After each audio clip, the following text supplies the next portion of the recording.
The survival of the fittest is back, offering a brand new overhaul of its former offering, streamlined for fast-paced gameplay to tame, kill and conquer this ARK-themed Battle Royale entry. So how exactly do you play it? First, anyone that owns the base game ARK Survival Evolved can download this separately via Steam absolutely free. Planned for cross-play console release early in 2023, it'll be assumed to be a separate download too, but until then, it's Steam only, and for good reason that we'll get to later. Launching the game in its prototype version, you're limited to simply your options of graphic settings and controls, and join a game, offering your official servers to join run exclusively by wildcard, or unofficial servers you can host and run yourself, of which we'll run a guide on at a later date.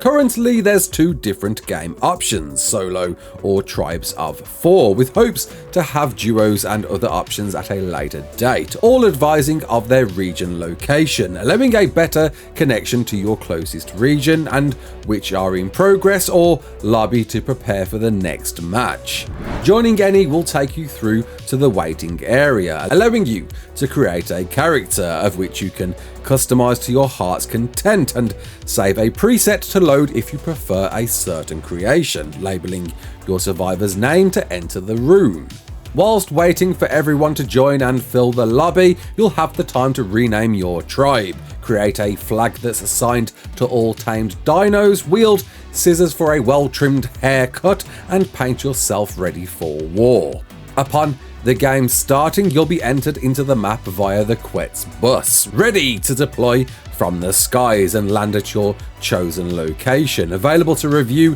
a map pulled up to show the inner ring that you can zoom in and out of, and mark to notify your team members where best to land. Choosing where to drop can be a tough decision, whether it's to tame creatures more commonly found in the redwoods, snow, or other regions across the map, but all will possess multiple beacon drops to access, ranging in colour from green to red, that we'll explain later, and 3 Boss Guardian specific stations that will provide access to great monoliths that could change the balance in your favour, but both these and creatures need tokens to claim, attained by killing creatures, with the general rule being the bigger the creature, the more tokens you'll claim, though drag weight is the fundamental key we'll not confuse you with right now. Dropping in, you'll have the ability to glide to your desired spot or dive at speed if choosing to get there sooner, with a detailed UI explaining how many tribes are left,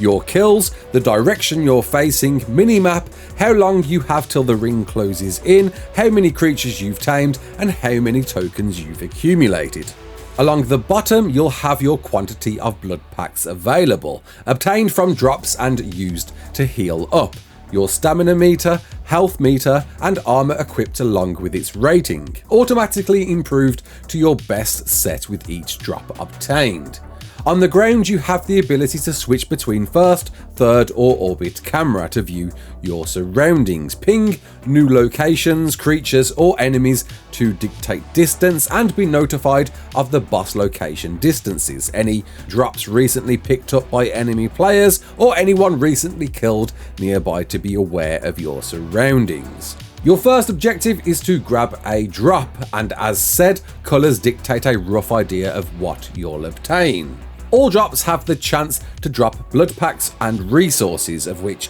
most contain wood, flint, stone, fibre or hide. Green drops will present cloth and hide gear, poison grenades, metal pikes or a bow with stone arrows or flame arrows, and propellant, as well as the more common resources. Blue drops will offer you cloth or hide gear, poison grenades, a bow with flame arrows or a crossbow with normal arrows. Ingots and gunpowder can be offered on top, as well as all of the lower tier resources. Purple drops can offer you a combination of cloth, hide, chitin or flak gear, poison grenades, charged explosives, grenades and rocket launcher, crossbow with arrows or grapples, flamethrower or a metal pike, and with new resources including electronics, poly, angler gel, as well as the lower tier resources.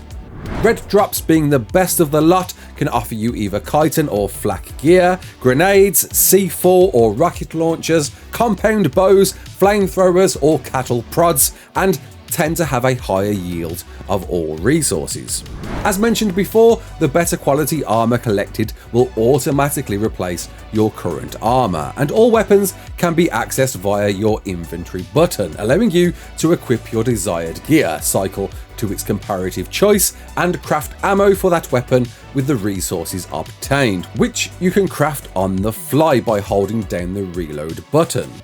If in a tribe, you'll also share the loot obtained with all tribe members in close proximity when obtained, allowing your tribe to get geared up much quicker, all from the same drop. Now you've got the task of killing creatures to obtain tokens. As mentioned previously, the larger the creature, the more tokens obtained, with their drag weight generally dictating how many tokens will be obtained when knocked out to finish off, offering you a second option of taming them at the cost of tokens, with this represented right next to its kill tokens. Needing to kill creatures first, which will provide some resources too, providing you've geared up. Most small to medium creatures shouldn't be a worry as you attain enough to tame your first creature. Again, only allowed to once damaged enough to their knockout status. But once tamed, you're now graced with a second set of health and stamina meters for that ridden creature, with an additional experience bar below to level up your creature, allowing you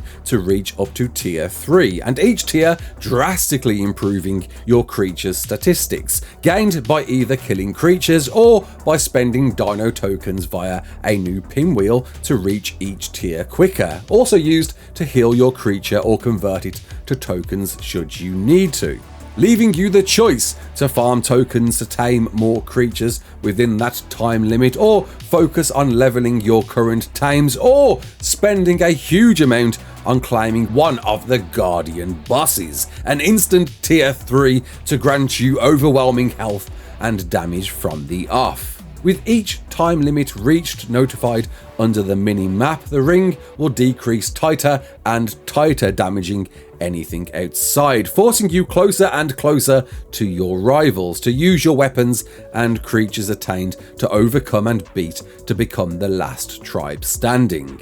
But being killed is just the beginning. With all creatures tamed, you're offered a second life chance to play through till the end, allowing you to possess any leftover unridden tames on the battlefield, something you can do before dying too, giving you the same opportunities to level up your remaining creatures and switch between them on the fly, or flip into an aerial perspective to order your groups around the map within a fog of war zone, but ultimately meaning as long as you have one tamed creature on the map, you're never out of the game and can make for some very interesting outcomes. It's worth mentioning at the time of writing this guide, this is very apparent to be in prototype form, and as a result could see creature and gear balance changes, but this is a very different style of battle royale like you've never seen before, not even for older ARK players, that will be fine-tuned to prepare ready for console release in the new year, and is already being modded as we speak to give you one of the most unique entries into a genre that you've never seen before. Thanks all for watching, my name's Raasclark, don't forget to like, share and subscribe, and as always, peace out.